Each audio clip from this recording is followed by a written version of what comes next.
மாவட்டம் மலுமிச்சம்பட்டி அருகே போதை மாத்திரைகளை விற்பனை செய்த நபர் சிக்கினார். அவரிடம் இருந்து 590 போதை மாத்திரை பிடிபட்டது. ஸ்டாலின் ஆட்சியில் போதைப் பொருள் கடத்தல் அதிகரித்துள்ளதால் இளம் தலைமுறையினரை சீரழிக்கும் போதைப் பொருள் விற்பனை துளியும் அச்சமின்றி நடைபெறுவதாக பொதுமக்கள் குற்றம் சாட்டுகின்றனர். பெயரளவிற்கு சிறு அளவிலான போதைப் பொருளை பிடித்து விளம்பர செய்தி வெளியிடுவதாக பொதுமக்கள் கருத்து தெரிவிக்கின்றனர். சென்னை அம்பத்தூர் அருகே 17 கிலோ கஞ்சாவை ஆந்திராவில் இருந்து கடத்தி வந்த நபர் சிக்கினார்.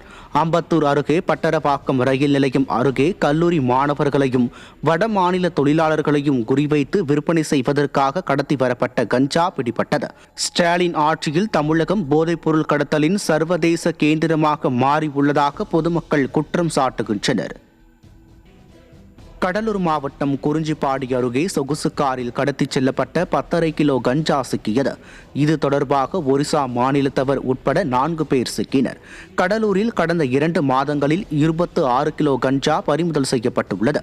விடியா திமுகவின் டேடிசன் அரசு விளம்பரத்தில் மட்டுமே குறியாக இருப்பதால் தமிழ்நாட்டில் கொலை, கொள்ளை, போதைப்பொருள் நடமாட்டம் உள்ளிட்ட குற்ற சம்பவங்கள் அதிகரித்து மாநிலத்தின் சட்டம் ஒழுங்கு சந்தி சிரிப்பதாக மக்கள் குற்றம் சாட்டுகின்றனர்.